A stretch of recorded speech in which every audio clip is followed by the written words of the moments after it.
पहले भी इस मंच पर अपना वक्तव्य बहुत अच्छे से दिया, और उनका एक बहुत अच्छा फॉर्मूला है ऑल इज पॉसिबल, जो कि बहुत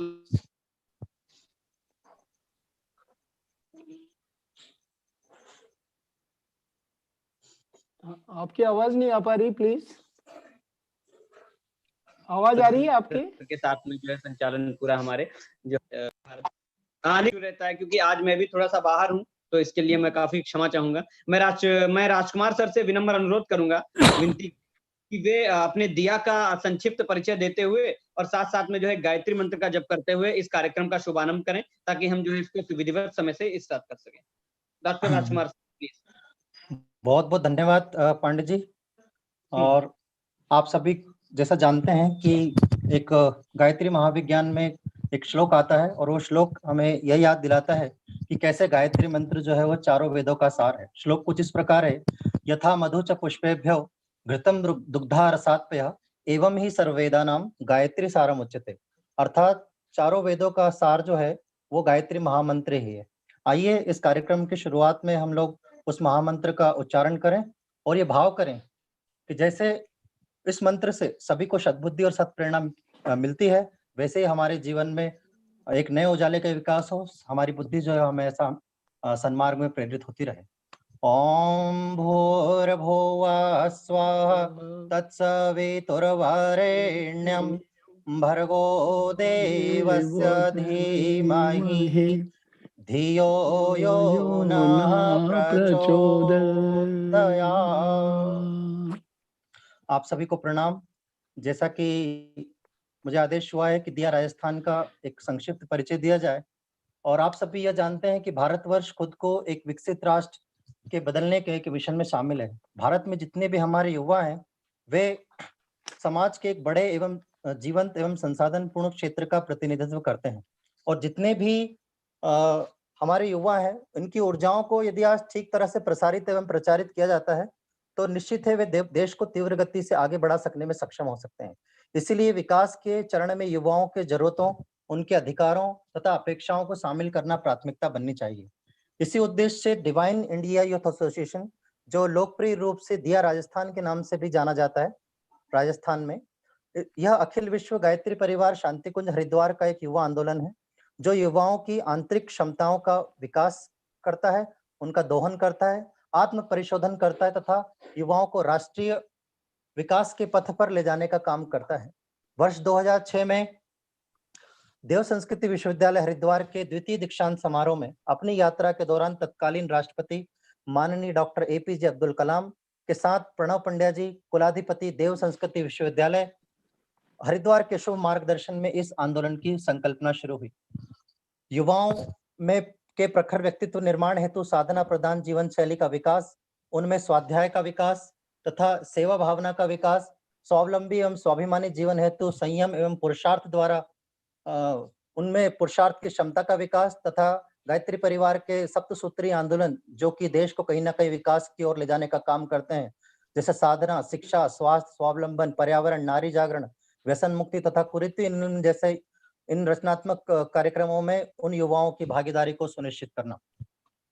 दिया राजस्थान की गतिविधियों की जहां तक बात की जाए तो दिया राजस्थान में उसका एक मुख्य कार्यक्रम है भारतीय संस्कृति ज्ञान परीक्षा तथा दिया आंदोलनों के विस्तार हेतु व्यक्तित्व विकास एवं स्वावलंबन शिविरों की का समय समय पर स्कूलों में, कॉलेजों में और जहां पर भी युवाओं का एक संगठन मिल जाए उनका आयोजन करना। साथ ही साथ व्यसन मुक्ति कार्यक्रम हेतु वीडियो, पोस्टर, नुक्कड़ नाटक तथा ध्यान, योग, व्यायाम, प्राणायाम, वृक्षारोपण जैसे अनेक कार्यक्रमों का समय समय पर स्थानीय एवं राज्य स्तर पर दिया राजस्थान संचालन करते आ रहे हैं। जब से लॉकडाउन का यह और कोरोना महामारी का जो दौर शुरू हुआ है, उस समय हमने दिया राजस्थान की जो सारी गतिविधियां हैं उन्हें ऑनलाइन प्लेटफॉर्म के माध्यम से करना शुरू किया, और न केवल दिया राजस्थान के गणमान्य व्यक्तियों ने तथा साथ साथ बाहर की और भी जितने भी गणमान्य लोग हैं उन्होंने आकर इस प्लेटफॉर्म के माध्यम से, ऑनलाइन प्लेटफॉर्म के माध्यम से अपने विचार व्यक्त किए। और जो आज आप राजस्थान दिया इस संवाद में जुड़ रहे हैं, विचार मंच में जुड़ रहे हैं, उस विचार मंच भी दिया राजस्थान की एक ऑनलाइन पहल ही है, जहां पर जूम प्लेटफॉर्म के माध्यम से, फेसबुक प्लेटफॉर्म के माध्यम से और यूट्यूब चैनल के माध्यम से हम ऐसे एक व्यक्तित्व को हमारे चैनल पर, हमारे इस मंच पर आमंत्रित करते हैं जो कहीं ना कहीं समाज को एक नई दिशा धारा देने का काम करता है। उसी तारतम्य में आज श्री भूपेंद्र तायल जी और श्री पीएम भारद्वाज जी, ये दोनों ऐसे व्यक्तित्व हैं। भूपेंद्र जी को तो मैंने पहले सुना भी है, और सर को आज हम, तायल साहब को आज हम यहाँ पर सुनेंगे। तो इन दोनों का भावपूर्वक स्वागत करते हुए मैं अपनी वाणी को विराम देता हूं और ये मंच इन दोनों प्रतिनिधियों के हवाले करता हूं, ताकि आज हम उनके विचारों से अनुग्रहित हो सकें और कहीं ना कहीं एक नई दिशा धारा जीवन में आए। ऐसी भाव के साथ में मैं आप दोनों को आमंत्रित करता हूं कि कृपया अपना कार्यक्रम, अपना वक्तव्य जो है वो शुरू करें।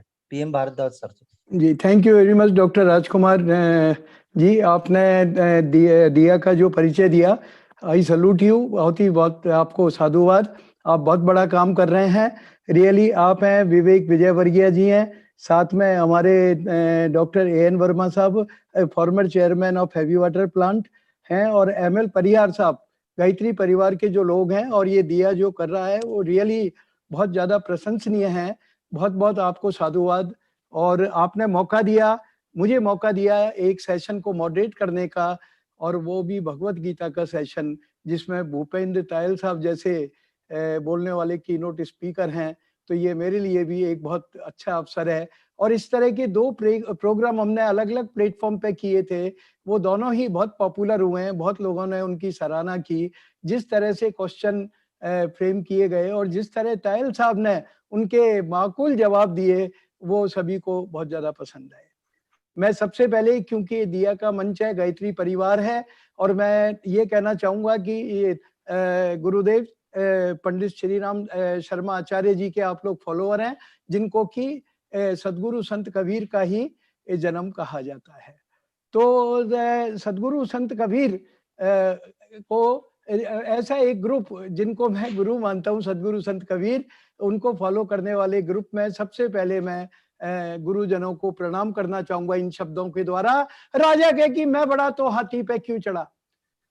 अगर राजा कह रहा है मैं बड़ा हूं तो हाथी पे चढ़ने की जरूरत क्या है। राजा कहे कि मैं बड़ा तो हाथी पे क्यों चढ़ा, सारा क्यों ले रहा है हाथी का। और हाथी कहे कि मैं बड़ा तो पृथ्वी पे क्यों खड़ा, पृथ्वी कहे कि मैं बड़ी तो शेषनाग के फन पे क्यों पड़ी, शेषनाग के मैं बड़ा तो शिव जी के गले में क्यों पड़ा, और शिव जी कहे कि मैं बड़ा तो श्री राम के चरणों में क्यों पड़ा, और श्री राम कहे कि मैं बड़ा तो गुरु वशिष्ठ के चरणों में क्यों पड़ा। एक बार जोरदार ताली, जहां भी आप बैठे ठोक दें एक बार जोरदार ताली गुरुजनों के लिए, ऐसे गुरुजनों के लिए जो कि इस देश को, समाज को, विश्व को आगे बढ़ाएंगे। और गुरुजनों को सल्यूट करके मैं कहना चाहूंगा, भूपेंद्र तायल साहब जो कि आईआईटी खड़गपुर 1975 बैच के हैं, वो काफी बड़े बिजनेस को करने के बाद उन्होंने जो है ये सोचा कि भाई बिजनेस भी जब कर रहे थे, कृष्ण भगवान का एक कमरा बनाया हुआ था, हर फाइल उनके सामने खोल के रखी जाती थी, मैंने स्वयं ने जाके उस ऑफिस में देखा है। तो ऐसे एक व्यक्ति जो कि ये मानते हैं, गीता को पहले ही फॉलो कर रहे थे, और अब तो उन्होंने गीता पे ऑनलाइन क्लासेस और गीता के बारे में इतने प्रोग्राम बढ़ा दिए हैं। कॉमर्शियल प्रोग्राम नहीं है, लेकिन देश और विश्व में शांति के लिए और प्रोग्रेस के लिए इन्होंने इस काम को चालू कर रखा है। मेरा सत प्रणाम भूपेंद्र तायल साहब। आज इस प्रोग्राम के अंदर सुनील नारनौलिया जी जो कि डायरेक्टर हैं क्रेडेंट टीवी के, वो भी हमारे बीच में। एएन वर्मा साहब जो कि फॉर्मर चेयरमैन है हैवी वाटर प्लांट, और गायत्री परिवार से मिलाने वाले मुझे वही हैं, इनका भी स्वागत करता हूं। कौशिक साहब जो कि farmer vice chancellor Rajasthan technical university के हैं, उनका भी स्वागत। और डीपी कोठारी साहब, ये एक ऐसा व्यक्तित्व है जिनके बारे में अभी शुरू मैंने बोला था। ये आपने 69 के करीब पीएचडी करवा दिए आईआईटी दिल्ली में। बहुत सालों पहले, मेरा ख्याल जब हम लोग बहुत छोटे थे तब ये उसके अंदर डायरेक्टर थे, और बीआईटी में डायरेक्टर रहे, एनआईटी। मेरा ख्याल अगर एकेडमिया में देखें तो जितने ज्यादा अवार्ड्स कोठारी साहब को मिले हुए हैं उसका कोई मुकाबला नहीं है। और हमारा सौभाग्य है, खास तौर से मैं अपना सौभाग्य मानता हूं कि आज भारद्वाज फाउंडेशन में इनके, ये हमारे एस्टीम्ड मेंबर हैं, और मेरी रिक्वेस्ट पर in spite of his being very much busy here and there he has agreed, very kindly agreed that I will be there। और लास्ट में जब ये प्रोग्राम खत्म होगा तो 1-2 मिनट के लिए हम कोठारी साहब से रिक्वेस्ट करेंगे कि वो इसको थोड़ा समराइज भी करें। और नारनौल साहब से भी, सुनील जी से भी मैं रिक्वेस्ट करूंगा, और भी जो वीसी महोदय हमारे इस प्रोग्राम में रहेंगे उनसे भी कहूंगा। अब भूपेंद्र तायल साहब, मैंने कुछ क्वेश्चन फ्रेम आउट किए हैं। अगर आप कहें, आपने इतना गहरा अध्ययन किया हुआ है और इतना अच्छा आप काम कर रहे हैं, गीता को आप क्लासेज ही नहीं कर रहे, गीता को जिया है आपने, आपके रग रग में गीता समाई हुई है। अगर आप कहें, अगर आप परमिशन दें तो तायल साहब, मैं जो है कुछ धोए, क्योंकि ये ऐसा ग्रुप है दिया भी, जिसके लोग संत कबीर को भी फॉलो करते हैं। श्री राम शर्मा आचार्य जी, जैसा मैंने शुरू में कहा था, उनका भी जन्म कबीर, कहीं जन्म उनका बताया जाता है। तो अगर आप परमिशन दें तो मैं दोहे से चालू कर सकता हूँ तायल साहब। बिल्कुल। अच्छा, एक बात है भारद्वाज साहब, क्या ये फेसबुक पे भी लाइव है कि नहीं है? पूछ हाँ, मैं लाइव। 1 मिनट लाइव कर दीजिए साहब। ये चक्कर क्या है तायल साहब, इसलिए बार बार जिक्र कर रहे हैं, काफी सारे साथी जो हमारे तायल साहब से जुड़े हुए हैं, काफी साधक, वो उनको फेसबुक का ही एड्रेस दिया हुआ है, लिंक दिया हुआ है। तो अगर नहीं जुड़े, अगर नहीं लाइव किया है तो इसको काइंडली लाइव कर दें, वो बहुत जरूरी है, प्लीज। ये फेसबुक और यूट्यूब पे दोनों पे लाइव है ये सेशन साहब। बहुत वेरी बढ़िया, गुड, बहुत वेरी बढ़िया। गुड साहब, यूट्यूब बहुत तो अच्छा। दिख रहा है लेकिन आप फेसबुक नहीं दिख रहा था। फेसबुक पे यूट्यूब के थ्रू लाइव है। ठीक है साहब, हाँ बहुत ठीक सुंदर। है, तो ठीक है। जो यदि आप आपने थैंक यू, लिंक दिए थैंक हैं, यू। अगर उनके थ्रू लाइव है तो कोई दिक्कत नहीं है। तो अब दिया राजस्थान के पेज से आप जाएंगे तो वहां पर जो है वो आपको ये नहीं सेशन नहीं, लाइव देखिए मिलेगा। मैं इसको शॉर्ट, मैं एक बात बताऊं, आपने जो लिंक दिए हुए थे, जो मेरी पहले बात हो रही थी, वो लिंक ही इन्होंने सर्कुलेट किए हैं। बिल्कुल, बहुत सही है। अगर वो लिंक जो अगर सर्कुलेटेड है तो कोई प्रॉब्लम नहीं आएगी, ठीक है हाँ। ना। और हम टाइम इस चीज में ना लगा के, सिर्फ आप ये चेक कर लें कि यूट्यूब और फेसबुक में ये लाइव हो गया हो, इतनी सी बात है। बाकी मैं इस प्रोग्राम को आगे बढ़ाता हूँ, जिससे जी बिल्कुल। समय ज्यादा ना लेके हम काम की बात पे एकदम आ और जाते हैं। जी सदगुरु भारद्वाज संत सर, कबीर ने, हाँ जी हाँ, कौन मैं बोल आपकी रहे हैं? जानकारी के लिए दे दूं कि ये लाइव है सेशन, और अभी करीब 30 लोग इसको यूट्यूब पे लाइव देख रहे हैं और फेसबुक पे भी चल रहा है ये, है ना। ठीक है, चलिए, नो इशू। ठीक है ताहिल साहब, ये लाइव है दोनों तरफ। धन्यवाद, धन्यवाद। जी जी, आपका कोई साथी अगर बैठा हो और वो अगर उनको मैसेज दे सके तो वो, अदरवाइज अपन इसको आगे बढ़ाते हैं। ताहिल साहब, सदगुरु संत कबीर ने, देखिए क्या हुआ कि जब मैंने देखा इनके कबीर से बहुत प्रभावित हुआ। मैंने अपने जीवन में काफी सारी चीजें संत कबीर से सीखी हैं, उनकी किताबें पढ़ पढ़ के, और नेशनल इंटरनेशनल सेमिनार्स में बोली हैं, जिनकी बहुत प्रशंसा हुई है।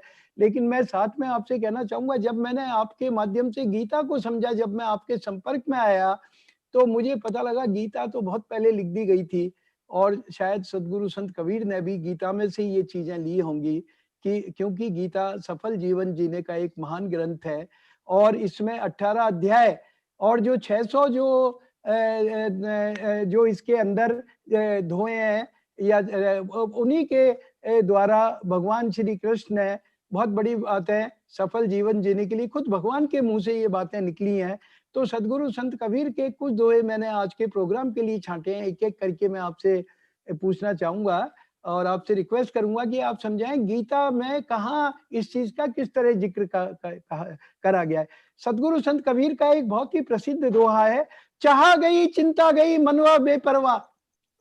चाह गई चिंता गई और मनवा बेपरवाह, जिसको कुछ भी ना चाहिए वो ईशान पति शाह। इसको जरा भगवत गीता में कैसे कहा गया है, थोड़ा इसको बताएं तायल साहब प्लीज। भारद्वाज साहब और सभी गीता प्रेमियों को मेरा दंडवत प्रणाम। भारद्वाज साहब की शख्सियत के बारे में जितना कहा जाए वो कम होगा। वो तो बस केवल सूरज को दिया दिखाने के तरह होगा। आप 4 पब्लिक सेक्टर अंडरटेकिंग्स के सीएमडी रह चुके हैं, और आज कंट्री में बहुत ही प्रसिद्ध मोटिवेशनल स्पीकर हैं। ये तो जगह जगह लोगों में उत्साह जगाते हैं, उनको प्रेरणा देते हैं, और जगह जगह गीता की आज के समय में, क्योंकि इनको भगवान कृष्ण को प्रसन्न करने की बहुत बड़ी चाह है, इसलिए जगह जगह ये गीता का प्रचार कर रहे हैं। तो अब इनके दोहे को, बड़ा ही सुंदर दोहा इन्होंने कहा है, वाकई हम तो शहनपति शाह हैं ही, शहनशाह हैं ही, बस चाह कर कर हम दीन हो गए हैं। क्या हुआ, एक बार चंद्रगुप्त और समुद्रवर्त ये जा रहे थे कहीं, तो पीछे से आवाज आई, सोना चाहिए। चौंक गए।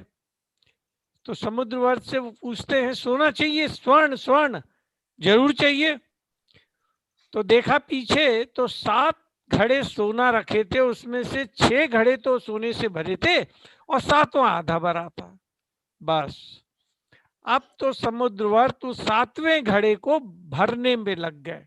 पहले बड़ा शांत जीवन था, प्रसन्न रहते थे, लेकिन अब तो वो 7वें घड़े को भरने के चक्कर में अशांति ही अशांति जीवन में आ गई। तो कहने का तात्पर्य ये है, और तुलसीदास जी ने भी कहा है, बिनु संतोष न काम नसाई, काम अछत सुख सपने उनाही। सपने में भी सुख नहीं मिलेगा, कामना आ गई तो। गीता क्या कहती है इस विषय में? गीता कहती है कामना को तो वो बहुत ज्यादा क्रिटिसाइज करती है। काम ऐशा क्रोध ऐशा रजो गुण समुद्भवा, महाशनो महापापमा विधेमी वैरिणम। ये तो समस्त पापों की जड़ है, और इसको तू कामना को सबका वैरी मान। तो वही तो कबीर दास जी कह रहे हैं कि हैं तो हम शहंशाह, पर चाह कर कर बन गए हैं वीर। भारद्वाज साहब। जी जी, क्या बात है, आपने बहुत बड़ी बात कही तैल साहब। संत कबीर ने ये भी लिखा है, गोधन गजधन बाजधन और रतन धन खान, और जब आवे संतोष धन तो सब धन एक समान। वो कहते हैं कि सब धन धूल ही समान। सब धन जो है वो धूल के समान है। उस जमाने में जो धन माना जाता था वो पशु, किस तरह के पशु आपके पास हैं? गोधन है, गजधन है, बाजधन है और रतन धन। कितने हीरे मोती पन्ने, उनसे धन की गणना उस जमाने में होती थी जब संत कबीर थे 600 साल पहले। तो वो कहते हैं कि गोधन गजधन बाजधन और रतन धन खान, जब आवे संतोष धन तो सब धन धूल ही समान। बाकी संतोष अगर आदमी के पास आ गया, संतोष धन की प्राप्ति हो गई, तो बाकी धन तो धूल के समान है। आज समाज में जो प्रॉब्लम हो रही है, कितने ढंग से तायल साहब ने बताया कि हम तो शहंशाह ही पैदा हुए थे, शहंशाह हैं, लेकिन चाह जब हमारा पीछा नहीं छोड़ रही, असीमित चाह हमारे साथ है, तभी तो हम जो है दीन दुखी हो गए हैं। बहुत बहुत सलूट आपको तायल साहब, आपने बहुत ढंग से समझाया। दूसरा दोहा जो मैंने संत कबीर का लिया है तायल साहब, बहुत ही फेमस दोहा है। कबीरा चिंता क्यों करे, चिंता से क्या होए। कबीरा चिंता क्यों करे, चिंता से क्या होए, और चिंता तो हरि ही करे, चिंता करो ने कोई। इसके आगे भी कबीर ने कहा है, चिंता ऐसी डाकिनी काट कलेजा खाए, और वैद्य विचारा क्या करे, कहाँ तक मलम लगाए। देखा गया है कि बहुत सारी प्रॉब्लम में जो चिंता की वजह से प्रॉब्लम होती है वो इमेजिनेशन की होती है, वो चीज होती नहीं है, लेकिन चिंता उनके लिए हम करते हैं जो वास्तव में होता नहीं है। और अगर कुछ होने वाला भी है और अगर हम खाली चिंता करते रहेंगे तो उसका फायदा क्या है? आप काइंडली तायल साहब बताएं इस बारे में, गीता में क्या लिख रहा है, चिंता करनी चाहिए नहीं करनी चाहिए? अब आप तो पहले ही कह चुके हैं भारद्वाज साहब, पर प्रश्न आपके बड़े सुंदर हैं, बहुत ही प्यारे हैं। आप तो कह चुके हैं कि कबीर दास जी ने अवश्य ही गीता से अपने दोहे लिए होंगे। निश्चित रूप से गीता कहती है इसके बारे में। देखिए, चिंता पैदा होती है भौतिक सांसारिक कामनाओं से, इच्छा के अनुसार ना होने से या उसके ना होने की आशंका से चिंता पैदा होती है। ये आसुरी संपत्ति है। आसुरी संपत्ति के बारे में गीता कहती है, चिंता मापरी मेयम चा प्रलयंता मुपाश्रिता, मृत्यु पर्यंत वो चिंता में घिरे रहता है। कौन कर रहा है क्लास दिखाना? और कामना का इलाज किसी मलम में नहीं है। भागवतम में तो यहाँ तक कहा है श्रीमद् भागवतम में कि संसार में जितनी भी धन संपत्ति है, जितना भी पशुधन है, जितनी भी स्त्रियां हैं, वो सब मिलकर भी एक मनुष्य की कामना की तृप्ति नहीं कर सकती। मैं सभी दर्शकों से रिक्वेस्ट करूंगा, अपने अपने माइक को प्लीज बंद करके रखे हैं। तायल साहब बहुत बढ़िया बोल रहे हैं, बहुत मजा आ रहा है, पर प्लीज बीच बीच में लोकल डिस्कशन नहीं सुनाई दें, मेरा आपसे अनुरोध है, प्लीज बुरा नहीं माने। हाँ तायल साहब प्लीज। तुलसीदास जी ने ये कहा है, तुलसी मेरे राम को निर्भय होके सोए, अनहोनी होनी नहीं, होनी हो सो होए। तो होएगी भाई, वो तो किस बात की चिंता। गीता कहती है, विहाय कामान यह सर्वान पुमांश चरति निष्प्रहा, निर्ममो निरहंकारा स शांति मधि गच्छति। तो भाई अगर आप जो है कामना रखेंगे, स्पृहा रखेंगे, ममता रखेंगे, तो शांति नहीं आएगी। कामना अशांति ही पैदा करती है। तो अगर ये कहते हैं चिंता ऐसी डाकनी, तो गीता ही तो ये कहती है। तो या फिर भारद्वाज साहब ने जो पहला दोहा कहा था, वही तो एक गीता कह रही है। भारद्वाज साहब।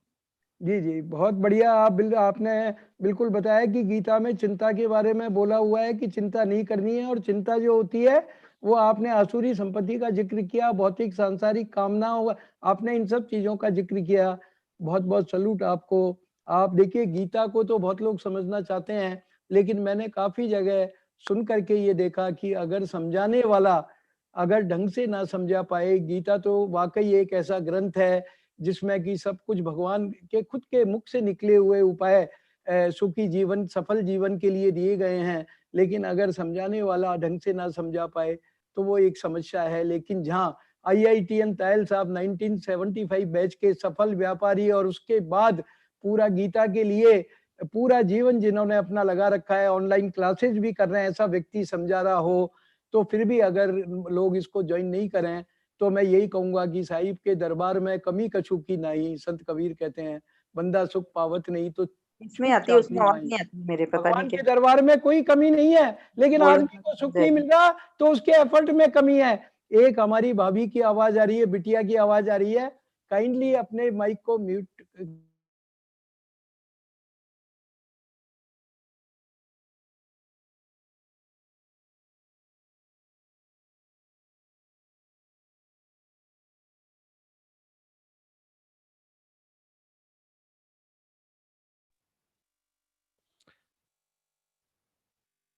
दोनों एक समान। संत कबीर का ये दोहा बहुत जगह मैंने अपने मोटिवेशनल लेक्चर्स में बोला है। उन्होंने बहुत स्पष्ट रूप से लिखा है, सरल भाषा में लिखा है कि काम क्रोध मद मोह की जब लग घट में खान, तब लख मूरख पंडिता दोनों एक समान। गीता इस बारे में क्या कहती है तायल साहब? देखिए, काम क्रोध मद मोह, ये सारी आसुरी संपत्तियां हैं। दो प्रकार की संपत्ति होती है। दैवी मतलब मनुष्य की प्रवृत्ति होती है, स्वभाव होता है। एक तो दैवी स्वभाव और दूसरा आसुरी स्वभाव। तो गीता के अनुसार आसुरी स्वभाव जो है, आसुरी संपत्ति जो है, वो जन्म जन्म के दुख देने वाली होती है।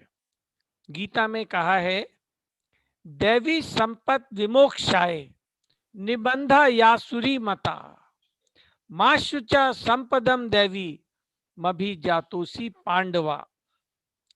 तो दैवी संपत्ति तो मनुष्य के मोक्ष के लिए है, और जबकि आसुरी संपत्ति बंधन के लिए है। परंतु भगवान तो बड़े कृपालु हैं। हम मनुष्य योनि पर तो विशेष तौर पर कृपालु हैं, सभी योनियों पे कृपालु हैं, लेकिन मनुष्य योनि तो उन्हें सबसे प्यारी है। तो वो कहते हैं कि तुम जो मनुष्य योनि में हो, वो मुक्ति के लिए इस योनि में आए हो, चिंता बिल्कुल मत करो। परंतु मनुष्य जो है, ये काम क्रोध मद मोह को अपने अंदर लाकर आसुरी संपत्ति ला देता है। और जहां तक काम क्रोध का सवाल है, गीता तो इनको नरक का द्वार कहती है। इनसे मनुष्य नरक में जाता है। तभी गीता में कहा है, त्रिविधम नरकस्य येदम द्वारम नाशन मात्मना कामस क्रोधस तथा लोभस तस्मा देतत् त्रयम त्यजेत। इन तीनों का त्याग कर देना चाहिए, ये नरक के द्वार हैं। भाई अगर नरक में नहीं जाना है तो इनको छोड़ना पड़ेगा। अब मैं साथ ही साथ ये बता दूं कि इनको छोड़ें कैसे।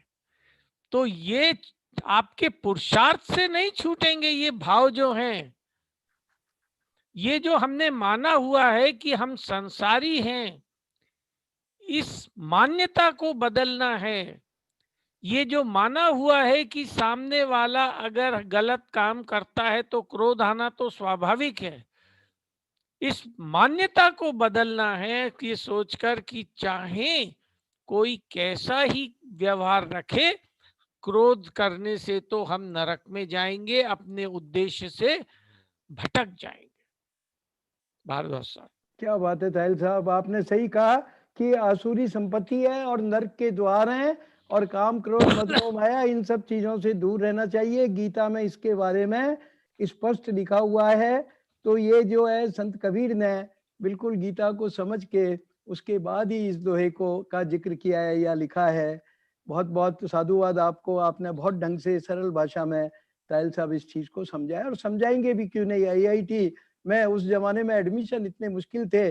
IIT में 75 में आप उस जमाने से आपने जो है बीटेक किया IIT से, फिर सफल बिजनेस किया और आज आपने पूरा जीवन इस काम में लगा दिया। मेरे खुद के मन में ये आ रहा है, मैं जगह जगह चेयरमैन रहा, आपने बोला, मुझे लग रहा है वो सब व्यर्थ, जो भी कुछ काम किया वो एक अलग चीज थी।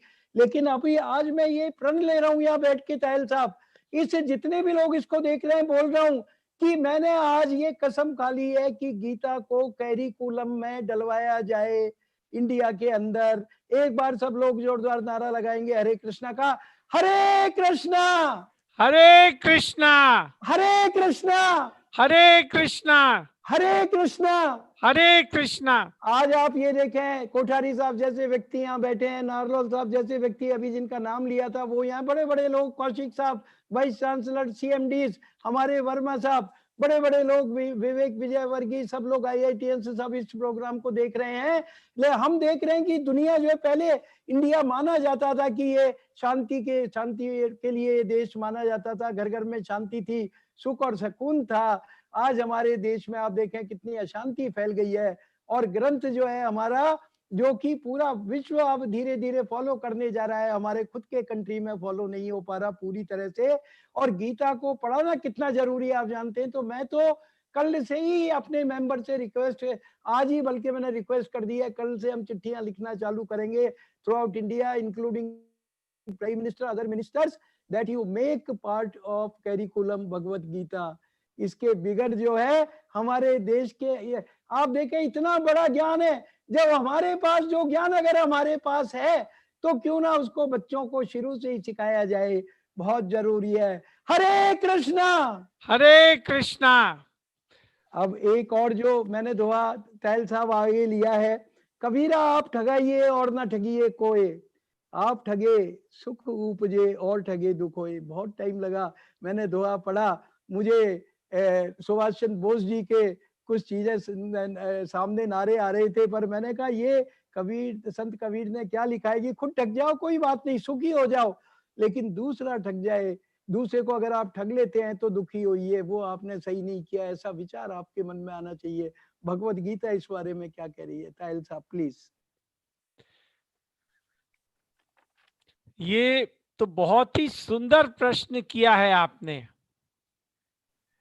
बहुत ही सुंदर प्रश्न किया है। एक मिनट, मैं थोड़ा मीटिंग से मुझे दिखना मेरे उसमें कुछ मैंने गड़बड़ी कर दी है। नहीं कोई बात नहीं, आप काइंडली बियर विद दिस। इसके बीच में मैं कुछ आगे की क्वेश्चन बोल रहा हूँ, तब तक आप प्लीज इसको नहीं आ गया, that is right, I am now back in the meeting. Please. हाँ, ये बहुत ही सुंदर प्रश्न है।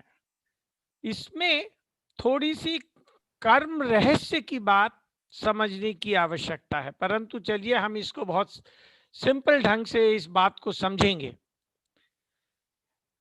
ठगे ना जाने की जो इच्छा है, उस इच्छा से ही दुख पैदा होते हैं।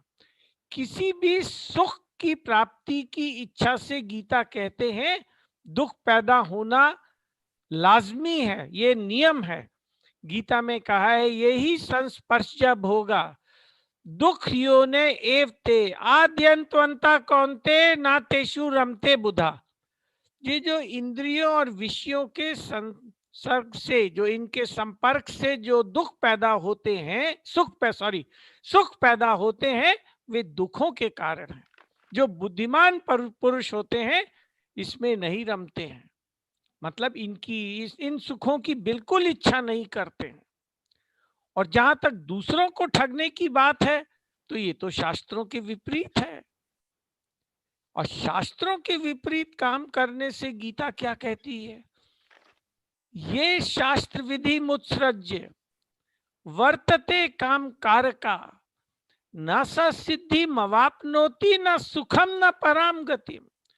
तो जो शास्त्र विधि को छोड़कर कर्म करते हैं उनको न सिद्धि मिलती है, न सुख मिलती है, न परम गति। परम गति कहां से मिलेगी? वो मानते ही नहीं है इस परम गति को। तो उनको तो दुखी दुख मिलेंगे ही मिलेंगे। तो औरों को तो कृपा कर कर न केवल मत ठगिए बल्कि ठगने का भाव ही नहीं रखिए, और आप ठगें सुख उपजाए। देखिए, अगर हम अच्छे काम करते हैं तो हमें अनुकूल परिस्थितियां मिलती हैं। अच्छे से मेरा मतलब है जिन कर्मों को शास्त्रों में कहा है उनको करते हैं तो हमें अनुकूल परिस्थिति, जो परिस्थितियां हमें अच्छी लगती हैं वो मिलती हैं। और अगर हम पाप कर्म करते हैं तो प्रतिकूल परिस्थितियों की प्राप्ति होती है। अब कृष्ण तो यकीन मानिए बहुत हम सबसे बहुत प्यार करते हैं। डरिए मत उनसे, उनके प्यार को देखिए और उनसे प्यार पैदा कीजिए, तभी तो गीता की बातें समझ में आएंगी। उनसे प्यार पैदा कीजिए, इसलिए वो जो भी परिस्थिति देंगे वो हमारे हित में होगी। तो अगर उन्होंने प्रतिकूल परिस्थिति दी है तो इसलिए दी है जिससे कि हमारे पाप कट जाए और सुख तो फिर मिलेगा ही मिलेगा। तो यही तो कबीर जी इस दोहे में कह रहे हैं। भारद्वाज साहब जी, ताहिल साहब, मैं समय की सीमा के कारण उत्तर थोड़े से संक्षिप्त रख रहा हूं। मैं एक बात बताऊं ताहिल साहब, इतना ढंग से मुझे खुद को ही इतना आनंद आ रहा है। ज्ञानी से ज्ञानी मिले रस की लूटम लूट, और ज्ञानी अज्ञानी मिले तो होए माता कूट। संत मैं कबीर तो ने लिखा अज्ञानी है। नहीं। नहीं अरे आप जैसी ज्ञानियों के संपर्क में ही मैं कुछ सीख रहा हूं। ताहिल साहब आगे बढ़ाता हूँ। आप जी। बहुत ज्ञान की बात, मुझे इतना अच्छा लग रहा है। गीता जैसा ग्रंथ अगर समझ में आ जाए तो आप समझें कि कितनी लाइफ सफल और सुखी हो जाएगी। और आप उसको समझा रहे हैं, और भगवान कृष्ण ने कहा है ऐसे व्यक्ति जो मेरा प्रचार प्रसार करेंगे। आप ही के एक प्रोग्राम में आपने मुझे बुलाया था, कुछ प्रोग्राम मैंने अटेंड किए, मैंने आप ही के श्री मुख से सुना हुआ है कि जो मेरा प्रचार प्रसार करेंगे अंत में अपने आप में मिला लूंगा। तो आपका तो मुझे फाइनल डेस्टिनेशन भी दिखाई दे रहा है। तो मैं ऐसे मतलब आपके लिए को जितना साधुवाद दिया जाए कम है। वो आगे वाला क्वेश्चन बड़ा इंपॉर्टेंट है, वो ये है कि गीता क्यों पढ़नी चाहिए, इसको इसके बारे में आजकल समाज ऐसा बन गया, स्पेशली यूथ को जब तक कोई फायदा ना मिले वो तो लेक्चर में कई बार मेरे से पूछ रहे थे साहब ऐसा तरीका बताओ कि करोड़ों का पैकेज मिल जाए। मैंने कहा बेटे अभी तक ऐसी कोई टैबलेट नहीं बनी जो तुझे दे दूं, चाहता तो हूं तो मेरे बेटे या पोते जैसा है कि एक मिनी टैबलेट दूं और तुझे यहीं अपने सामने एक गिलास पानी दे के पिला दूं और तुझे करोड़ों के पैकेज मिला है, बहुत खुश होऊंगा। माँ बाप या दादा दादी को खुशी होती है पोते पोती या बच्चे सुखी हों, लेकिन ऐसी बनी नहीं है टैबलेट। सक्सेस के लिए शॉर्टकट नहीं है, मेहनत करनी पड़ेगी। तो वो तो बगैर ये मालूम करे कि इसका फायदा क्या है। मैं यूथ की बुराई नहीं कर रहा, वो किसी चीज में घुसना नहीं चाहते। तो गीता क्यों पढ़ी जाए, इसके क्या फायदे हैं? ताहिल साहब इस बारे में थोड़ा सा बताइए प्लीज। मैं ये आपके प्रश्न का उत्तर पावर पॉइंट प्रेजेंटेशन के माध्यम से देने का इरादा रखता हूं, पर उससे पहले मैं एक बात कहूंगा जी। आपके अंदर जो भाव पैदा हुआ है उसको ना केवल मैं, आपको आवाज नहीं सुनाई पड़ रही होगी क्योंकि सब लोग म्यूट थे, पर सबने अपने दिल से आपके प्रति भाव व्यक्त किए हैं। मैं इसको महसूस कर सकता हूँ, मेरे अंदर वो वाइब्रेशंस पैदा हुई हैं। हम क्या प्रचार कर रहे हैं, आज आपने तो प्रचार की जो बात कह दी है उसको मैं वाकई दंडवत करता हूँ। बहुत ये सुंदर देश के हित भारद्वाज में साहब। है, हमारे देश के हित में है, हमारे परिवारों के हित में है। आज परिवारों की समस्या देख के हम लोग सामने खड़े होके देख रहे हैं, हम सब लोग अछूते नहीं है उन चीजों से, तो मुझे लगता है उसका एकमात्र सॉल्यूशन गीता है। जी तैल साहब प्लीज, गीता क्यों पढ़ी जाए? बिल्कुल, सबसे पहले तो ये जानिए कि ये मनुष्य जीवन जो है अत्यंत दुर्लभ है, जो भगवान ने बड़ी कृपा कर कर हमको दी है। देखिए 4 युग होते हैं। देख, इससे पहले मैं ये एक बात कहूंगा कि भगवान राम ने एक बार जब अयोध्या वासियों को कुछ कहने के लिए बुलाया तो उन्होंने इसी से अपना उपदेश आरंभ किया। बड़े भाग मानुष तन पावा, सुर दुर्लभ सब ग्रंथन गावा। साधन धाम मोक्ष कर द्वारा, पाई न जेहि परलोक संवारा। ये मनुष्य जन्म जो है बड़ा ही दुर्लभ जन्म है, इसको ये मोक्ष का द्वार है, इसको पाकर भी जिसने अपना परलोक नहीं संवारा, सो परत्र दुख पावई, सिर धुनि धुनि पछताई। बहुत दुख पाता है, सिर धुन धुन कर पछताता है। काल ही कर्म ही ईश्वर ही, मिथ्या दोष लगाई। तो देख, तो वो जो है फालतू में दूसरों को दोष देता है। इसलिए इस अनमोल मनुष्य जन्म को पाकर तो हमें अपने इस जन्म को सफल करना ही है। 4 युग होते हैं। सतयुग, जिसमें कि मनुष्य की आयु 1 लाख वर्ष मानी गई है। त्रेता युग 10,000 वर्ष मानी गई है आयु। द्वापर, जिसमें कि 1000, और कलयुग जिसमें मात्र 100 वर्ष आपको जीवन को सही ढंग से जीना होता है, जिससे कि आप उन्हीं भगवान को पा सकते हैं जो ना केवल सतयुग के लोग पा सकते हैं, अपितु भगवान शंकर ने भी जिनकी प्राप्ति की थी। ऐसा दुर्लभ हम लोगों को मानव जीवन कलयुग में भगवान ने दिया है। ऊपर से देवता भी कहते हैं न जाने इन्होंने क्या किया। महसूस कीजिए इसको, भगवान की बहुत ज्यादा कृपा है हम पर। मैं आपको आश्वासन दिलाता हूं, आप कभी इस पे एकांत में मनन करेंगे तो आपकी आंख से आंसू गिरे बिना नहीं रहेंगे। तो ये मानव शरीर क्या हमारे पुरुषार्थ के कारण हमें मिली हुई है? तो तुलसीदास जी कहते हैं, कबहु करी करुणा नर देही, देत ईश बिनु हेतु सनेही। उस सनेही ने तो बिना किसी हेतु के आपको ये मानव जीवन दिया है। तो इसकी सबसे बड़ी विशेषता क्या है? इसकी विशेषता है कि भगवान ने हमें वो विवेक दिया है जिससे कि हम उस विवेक को विकसित करने की शक्ति दी है, जिससे हम जान सकें कि धर्म क्या है, अधर्म क्या है, हमारा कर्तव्य क्या है, अकर्तव्य क्या है, हम सुख पा रहे हैं अथवा दुख पा रहे हैं। आमतौर पर मनुष्य को जब दुख प्राप्त होते हैं तो वो ये सोचता है कि उसे सुख मिल रहा है। जब सुख मिल रहा होता है तो उसको दुख लगता है। तो खैर, कहने का तात्पर्य यह है कि भगवान ने बड़ी कृपा कर कर मनुष्य जन्म हमें कलयुग में दिया है। कृपा कर कर इसको वेस्ट ना होने दें। दुर्लभ मानव जीवन मिला क्यों है, मैं सिर्फ पढ़ दूंगा। अधिक से अधिक पैसा कमाने के लिए, जिससे कि मौज मस्ती कर सके, बढ़िया ढंग से परिवार का पालन पोषण करने के लिए, खूब नाम कमाने के लिए, जिससे लोग हमारा आदर करें। भारद्वाज साहब को आदर मिलने की कोई कमी नहीं है, लाइन लगी रहती है इनके टॉक्स सुनने के लिए। लेकिन ये कहते हैं मैं तो गीता के प्रचार में लगूंगा। अपने हर टॉक में गीता का नाम लेते हैं। मरने के बाद हमारा नाम इतिहास के पन्नों में लिखा जाए। स्वर्ग प्राप्त करने के लिए गीता स्वर्ग को मानती है, ऐसा नहीं है नहीं मानती है, पर क्या कहती है? तेतम भुक्त्वा स्वर्गलोकम विशालम, क्षीणे पुण्य मर्त्य लोकम विशंति।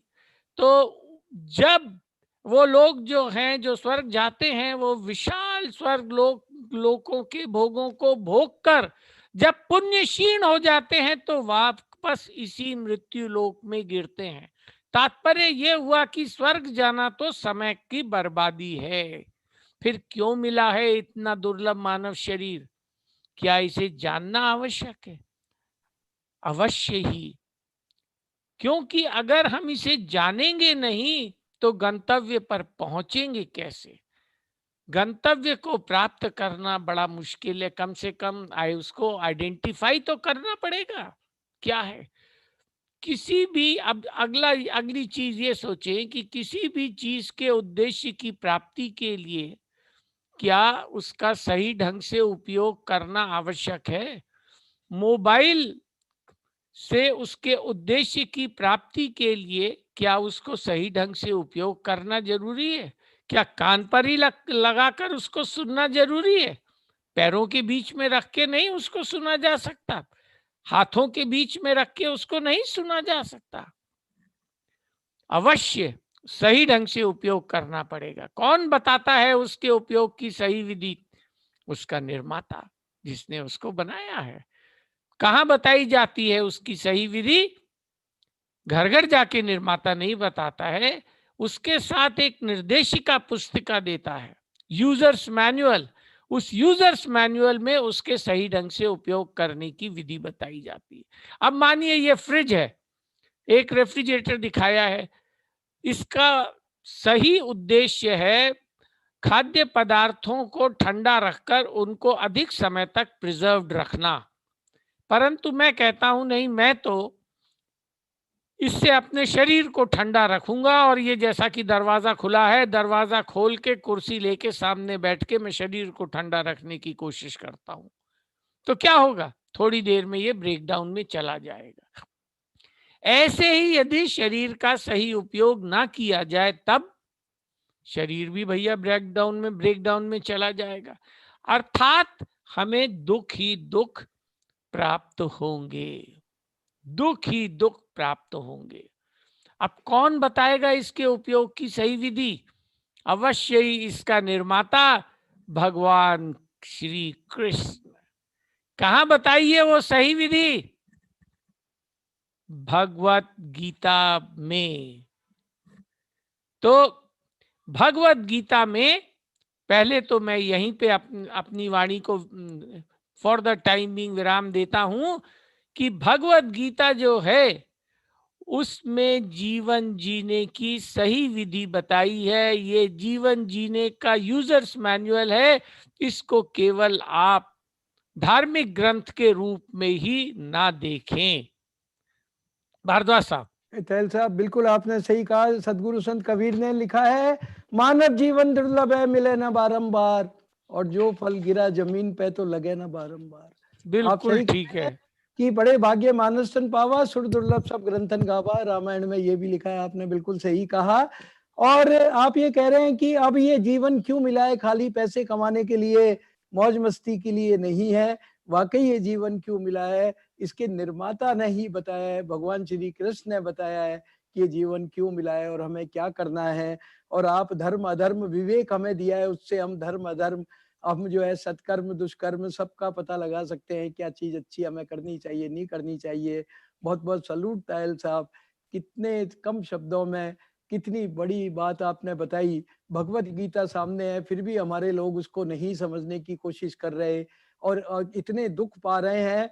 और जो परिवार हर जगह टेंशन ही टेंशन है, स्ट्रेस में लोग पड़े हुए हैं, और ग्रंथ सामने है, दवा सामने पड़ी है, पर उसको कोई ना समझ पा रहा ना ले पा रहा। तो कितना बड़ा आप काम कर रहे हैं।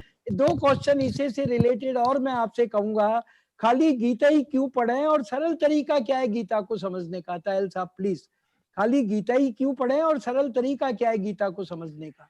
वाह वाह वाह वाह। ग्रंथ हैं, तो ये दो क्वेश्चन और बता दें आप काइंडली। इसमें आप अगर एक भी क्वेश्चन कर देते तो अगले क्वेश्चन को मैं जबरदस्ती जोड़ देता और लोगों को इसका लाभ जरूर देने की चेष्टा करता। तो देखिए, भगवत गीता को थोड़ा सा और समझें। क्यों भगवत गीता ही? ये दुनिया का एकमात्र ग्रंथ है जो साक्षात भगवान की वाणी है, और दुनिया में ऐसा कोई ग्रंथ नहीं है। ना बाइबल है, ना कुरान है, ना कोई ग्रंथ है। भगवान श्री कृष्ण की साक्षात वाणी है। यही तो मानव जीवन का यूजर्स मैनुअल है। तभी तो कोई आश्चर्य नहीं है कि भारत में जितने भी महान हस्तियां हुई हैं या विदेश में भी कई महान हस्तियां जो हुई हैं, उन्होंने अपने जीवन को सफल करने के लिए भगवत गीता का ही आश्रय दिया है। चाहे वो स्वामी विवेकानंद थे या उनके गुरु रामकृष्ण परमहंस थे या फिर महात्मा गांधी थे, डॉक्टर सर्वपल्ली राधाकृष्णन थे, लोकमान्य तिलक थे, या फिर मैथिली, मैं दूसरे फील्ड के लोगों का उदाहरण लेता हूं, या मैथिली शरण गुप्त थे, या रविंद्रनाथ टैगोर थे, या शहीद भगत सिंह थे। इन सब ने गीता को पढ़ा, गीता को जिया। ये जीवन का मैनुअल है, इसको अच्छी तरह से समझ लें। ये प्रकृति के गूढ़ नियमों को बताती है। प्रकृति के नियम बड़े गूढ़ और कठोर हैं। अगर उनकी अवहेलना हो जाए, चाहे अनजाने में होए, तभी भी बड़ा तगड़ा दंड मिलता है। प्रकृति के नियम दिए किसने हैं? प्रकृति के मालिक ने, अर्थात भगवान श्री कृष्ण ने।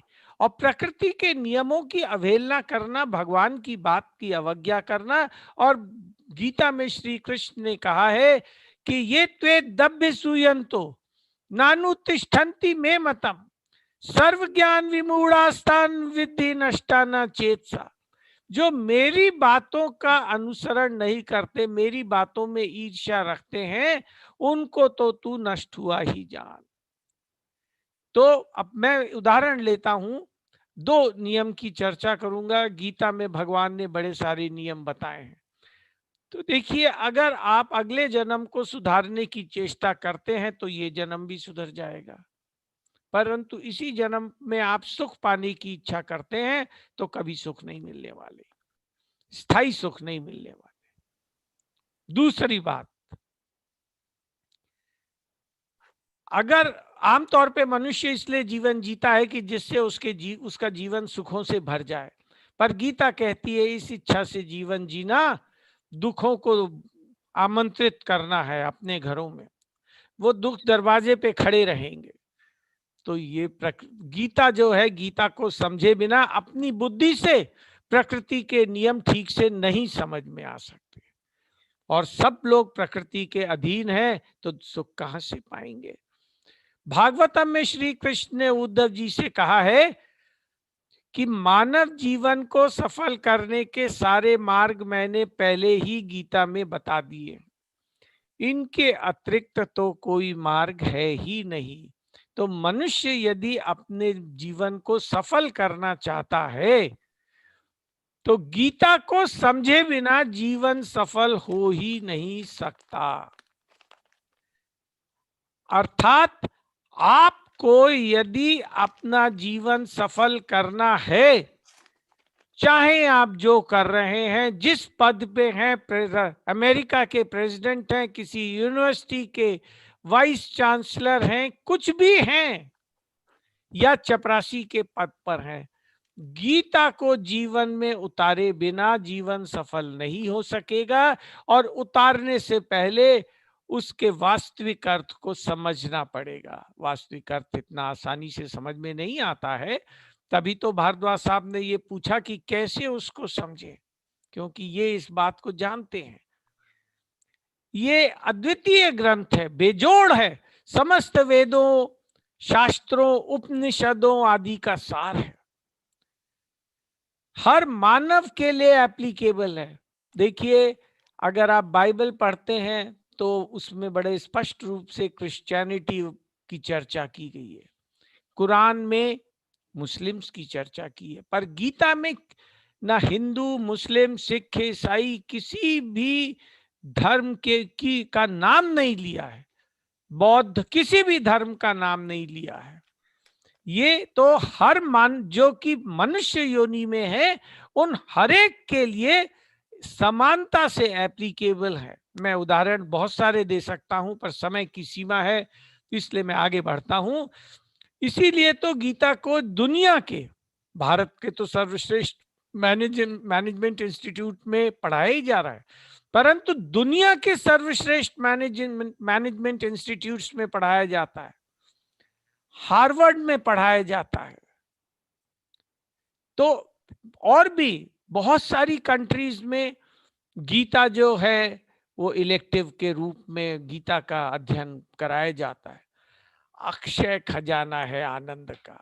ऐसे तो हमारे जीवन में टेंशन्स ही टेंशन्स हैं, विशेष तौर पर उन लोगों के लिए जो कि बड़े पद पर हैं, परंतु गीता एक बार गीता को समझ लिया, फिर तो ये जीवन अक्षय आनंद का खजाना बन जाता है। अब इसको समझें कैसे? अब विचार, पहले तो ये हम लोग को विचार करना है, अपने आप से विचार कीजिए।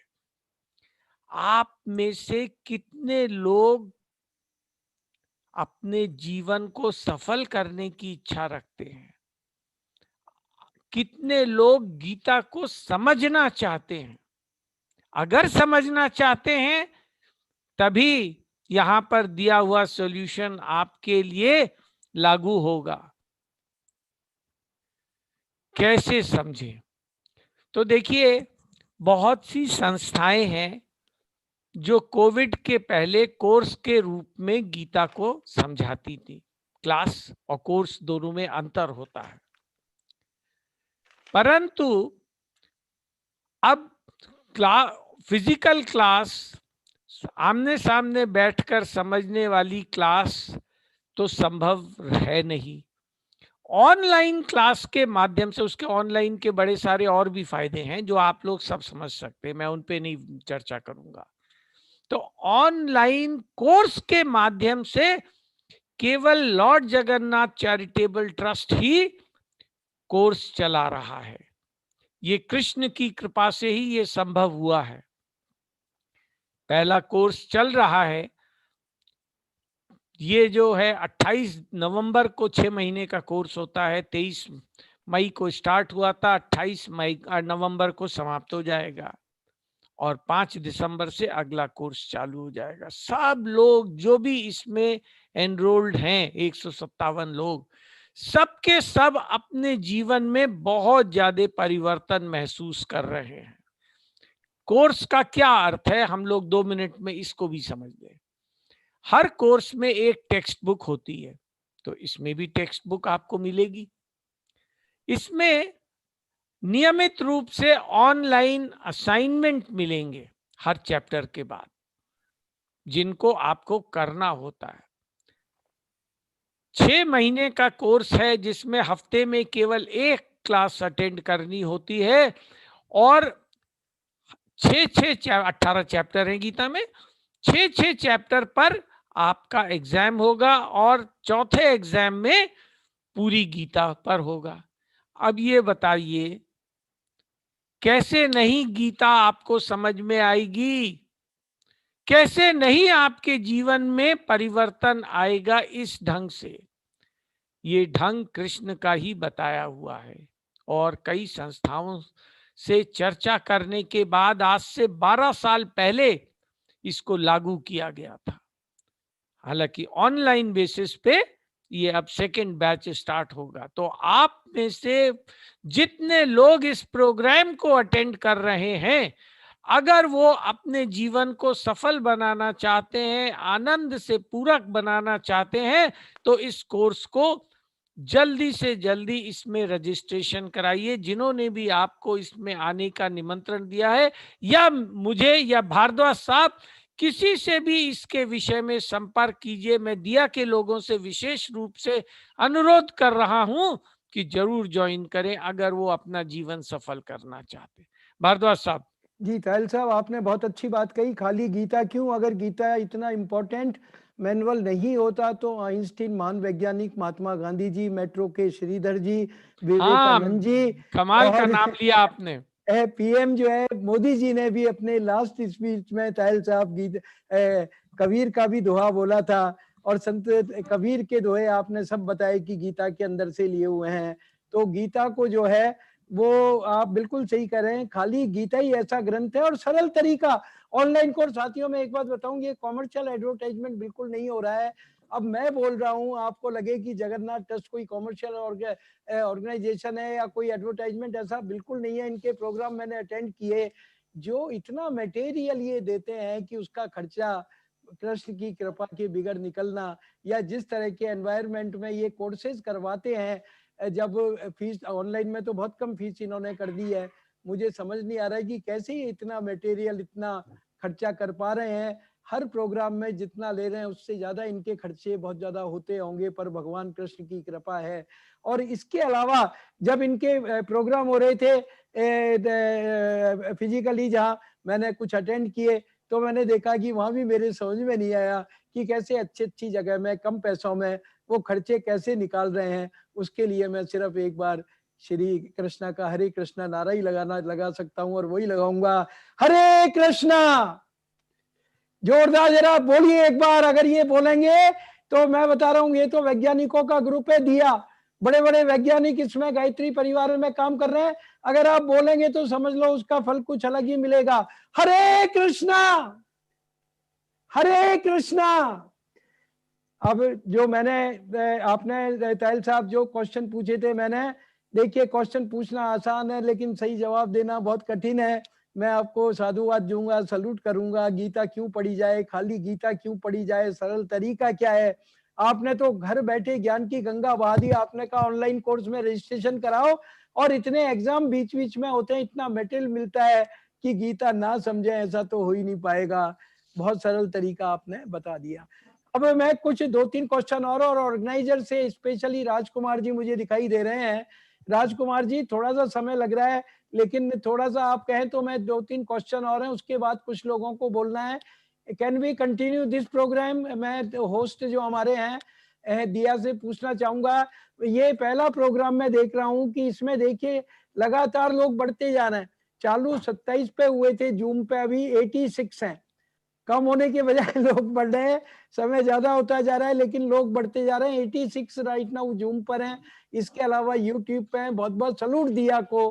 राजकुमार जी, थोड़ा टाइम और ले सकता हूं मैं, कोई सर, दिक्कत नहीं है? We are honoured sir, we are honoured to have you sir. Okay, तो मैं थोड़े से क्वेश्चन और है, और इतना sir. बढ़िया ताहिल साहब बोल रहे हैं कि मैं इस मोह को नहीं छोड़ पा रहा हूँ।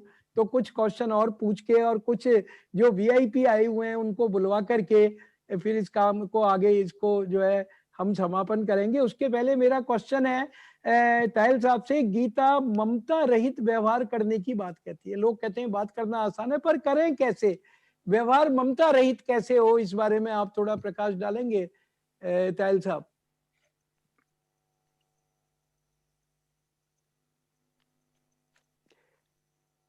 और इसके आगे एक क्वेश्चन और, श्रेष्ठ जनों की पहचान कैसे करें। मैं 2-3 क्वेश्चन एक साथ बताता हूं ताहिल साहब, जिससे टाइम कम लगे। गीता ममता रहित व्यवहार, श्रेष्ठ जनों की पहचान, और एक सहनशीलता की वजह से आज परिवार बहुत टूट रहे हैं। मैं खुद देख रहा हूं कि लोगों में, बच्चों में, हर एज के लोगों में देख रहा हूं सहनशीलता नहीं है। पहले मैंने देखा, मेरे बचपन में देखा, बहुत सहनशीलता थी घरों में, बहुत सुख शांति थी। अब किसी को भी, ना बच्चों में सहनशीलता है, ना युवाओं में है, ना बूढ़े लोगों में सहनशीलता है ही नहीं, और परिवार टूट रहे हैं इस वजह से। तो सहनशीलता की वजह से परिवार बिखर रहे हैं। गीता क्या कहती है? तो मैं पहले क्वेश्चन पे आता हूँ, ममता रहित व्यवहार करने के लिए गीता क्या कहती है, कैसे किया जाए, प्लीज।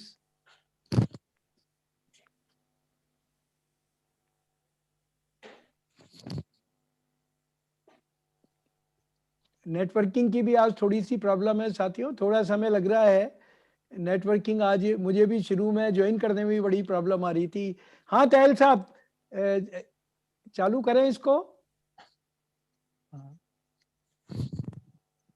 ताहिल साहब की आवाज नहीं आ रही सर, नेटवर्क इशू है लगता है। हाँ ताहिल साहब प्लीज देखें, या देखिए, हरे कृष्णा। हाँ जी, आई? हाँ आ अब रही है, आवाज आ रही है, बोलिए प्लीज। फिर गायब। आपका माइक एक बार चेक कर लें ताहिल साहब प्लीज।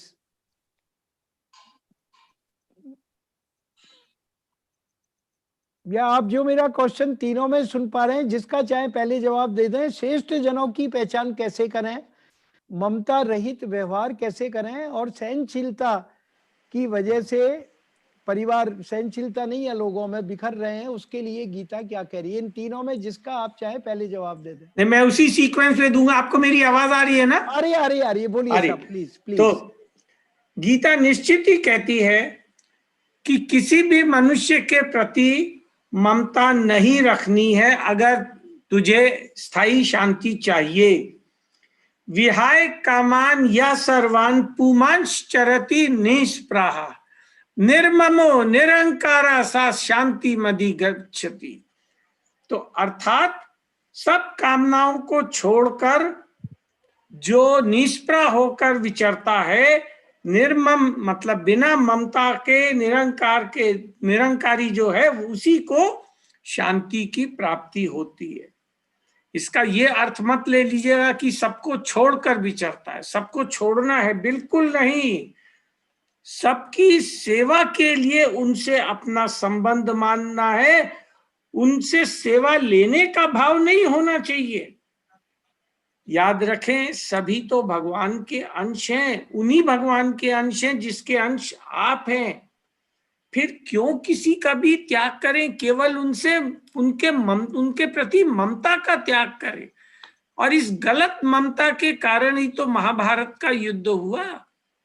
अर्जुन ने भी जब वहां पे उपस्थित योद्धाओं में गलत ममता कर ली, उनके प्रति ममता दिखाई, तो वो भी जो मोहित हो गया और कहने लगा कि ठीक है कि मैंने आपको युद्ध के लिए बुलाया, पर मैं तो युद्ध नहीं करूंगा, और अपना धनुष बाण रथ में रखकर बैठ गया।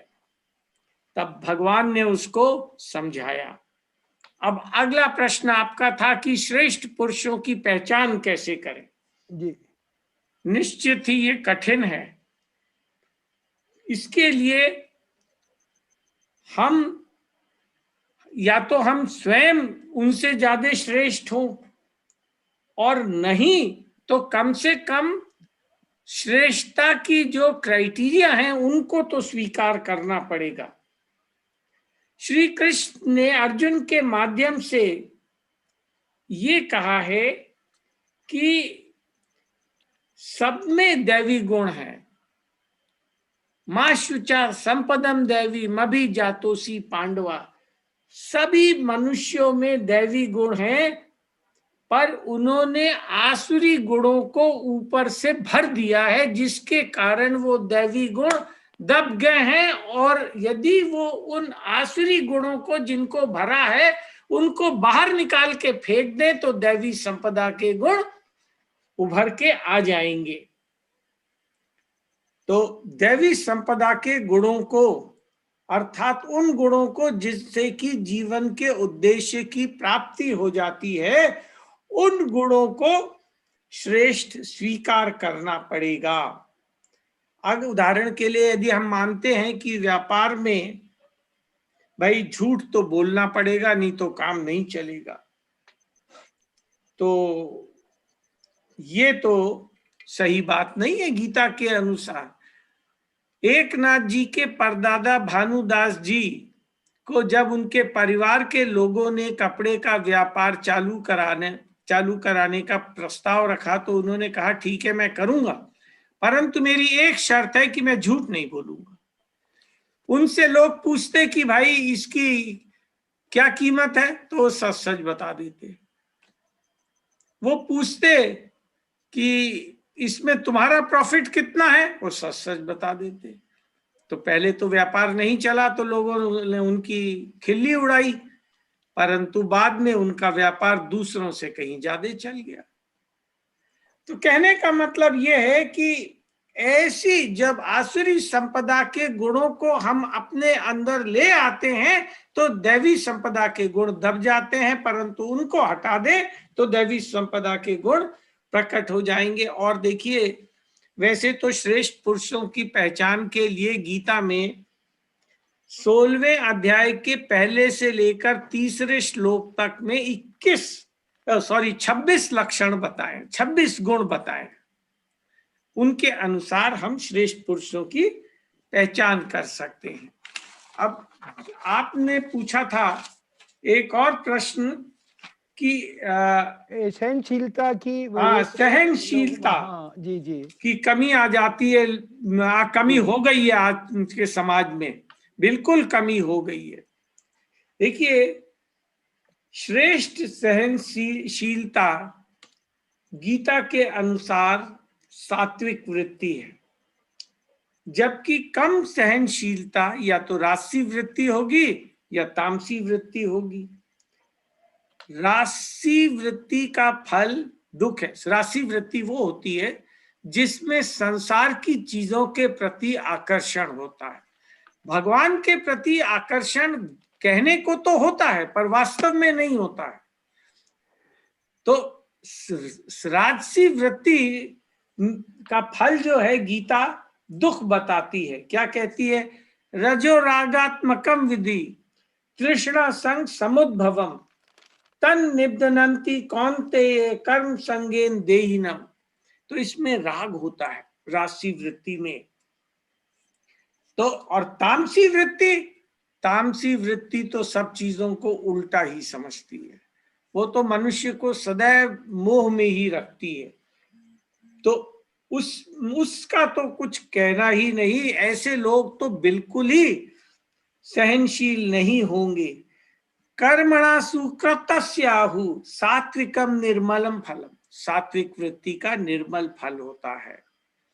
रसस्तु फलम दुख मज्ञान तमसा फलम। और राजसी वृत्ति का फल दुख है। तो आजकल जो लोगों की सहनशीलता कम होती जा रही है और उसी के कारण सारे संसार में अधिक से अधिक दुख व्याप्त हो रहे हैं, लोगों के परिवार बिखर रहे हैं। गीता किसी को बिखेरती नहीं है, वो तो जोड़ती है। परंतु क्योंकि गीता का अभाव हो रहा है, इसलिए गीता की बातों का समाज में अभाव होता चला जा रहा है। उसका नाम लेना भी लोग पसंद नहीं करते। भगवान की बातें मानना तो दूर, भगवान का नाम लेने में लोगों को अपनी नाक कटती हुई दिखती है, नाक घिसती हुई दिखती है। तो कैसे फिर दुख नहीं समाज में आएंगे। वास्तविक प्रसन्नता भौतिक चीजों में है ही नहीं।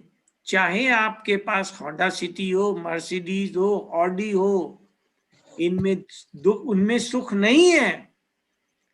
वास्तविक सुख तो भगवान की प्रति उन्मुख होने में है, सात्विक वृत्ति में है।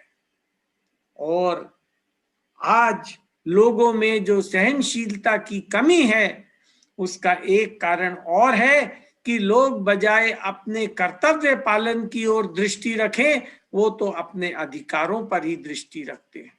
और कर्म योगी जो होता है वो लोगों को बताता है कि अधिकारों को छोड़ना पड़ेगा और कर्तव्य पालन पर जोर देना पड़ेगा।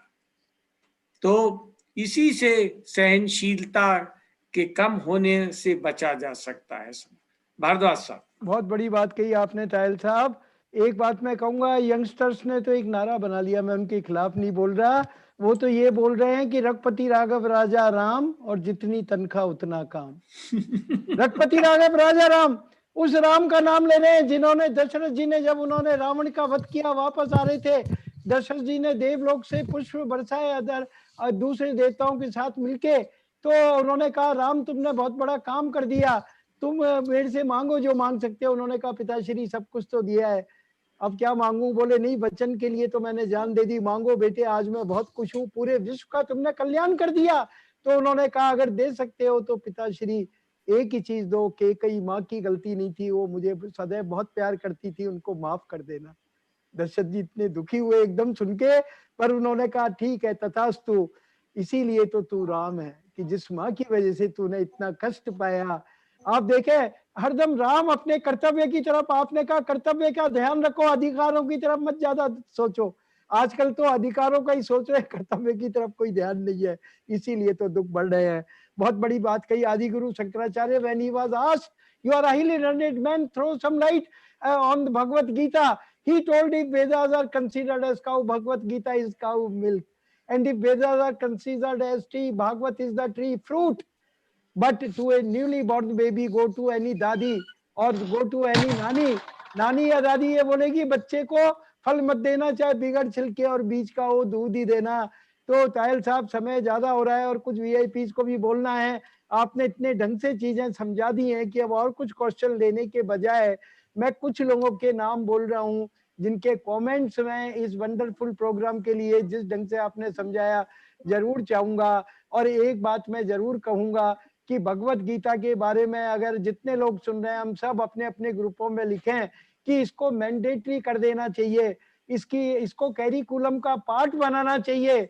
बहुत सारे वाइस चांसलर्स, बहुत सारे चेयरमैन, तरह तरह के लोग, बहुत सारे रोटेरियन, हमारे रोटरी क्लब के वाइस चेयरमैन भी बैठे हैं, विपिन बहल साहब इस प्रोग्राम में, बड़े बड़े लोग देख रहे हैं। अगर अपने अपने ग्रुपों में लिखेंगे कि भगवत गीता के बिगर ना तो हमारा भारत जो है वो विश्व गुरु बन पाएगा, और क्योंकि हमें विश्व गुरु बनना चाहिए, हमारे यहाँ जो ज्ञान है भगवत गीता है वही पूरे विश्व में एक शांति ला सकती है।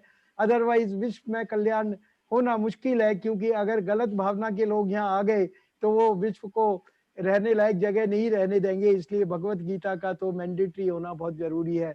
अब मैं सुनील नारनौलिया साहब जो कि डायरेक्टर क्रेडेंट टीवी के, उनके बाद हैवी वाटर प्लांट के एन वर्मा साहब, डॉक्टर वर्मा, कौशिक साहब अगर हैं तो डॉक्टर कौशिक साहब जिन्होंने कोर्स किया है with family BC Rajasthan technical university में पहले रहे हुए हैं, डीपी कोठारी साहब। ये कुछ नाम मैंने बोले हैं, इनको एक एक मिनट का क्योंकि टाइम ज्यादा हो रहा है। तो सबसे पहले सुनील नारोलिया साहब, हाँ जी जी, अगर वो प्रोग्राम में है तो काइंडली अपने कमेंट दें, इस प्रोग्राम उन्हें कैसा लगा, क्या वो कहना चाहते हैं इस बारे में, प्लीज। सुनील जी उनका जो है माइक को जरा चालू कर दें प्लीज, देख लें अगर वो है तो। मैं ऑर्गेनाइजर से दिया ग्रुप से कहूंगा, दिया बहुत बड़ा काम देश में कर रहा है, बहुत युवा, बहुत बड़े बड़े लोगों को इन्होंने जोड़ा हुआ है। राजकुमार जी सर आप में, हाँ भारद्वाज साहब मेरे जी, हाँ जी सर, मेरा अनुरोध है कि आप भी को होस्ट हैं, आप चाहे तो उनको अनम्यूट कर सकते हैं। मैंने आपको सुबह ही, मैंने आपके यहाँ पहले ही बता दिया था, मैं जब प्रोग्राम करता हूँ मेरा ध्यान ऊपर एंटीना जुड़ा रहता है। ओके। मैं दो काम एक साथ नहीं करता, तो प्लीज मैं कर नहीं पाऊंगा, करना चाहता हूँ नहीं कर पाऊंगा, तो आप जोड़ दें प्लीज उनको। मैं इसलिए अनुरोध कर रहा था क्योंकि मैं मोबाइल जुड़ा हुआ तो थोड़ा समस्या आ रही है। या और कोई अगर ग्रुप में है तो आप बोल दें। अच्छा, या इसमें जो मैंने नाम लिए थे पहले, आगे की बात नहीं, डॉक्टर डीपी कोठारी साहब हैं क्या प्रोग्राम में? जी है सर। तो डीपी कोठारी साहब को प्लीज उनका माइक चालू कर दें। कोठारी साहब आईआईटी में सालों पहले डायरेक्टर रहे, एनआईटी के अंदर रहे, इसमें वीआईटी में डायरेक्टर थे, बहुत बड़े काम आज भी कर रहे हैं इस उम्र में भी। कोठारी साहब आपको ये प्रोग्राम कैसा लगा, आपके व्यूज क्या हैं कि इसको कैरिकुलम का पार्ट बनाया जाए गीता को? हाँ कोठारी साहब सुन रहे हैं? कोठारी साहब बोलेंगे प्लीज? मुझे लग रहा है माइक की दिक्कत तो नहीं है, मैं यहाँ से देख नहीं पा रहा कि उनका माइक चालू है या नहीं है।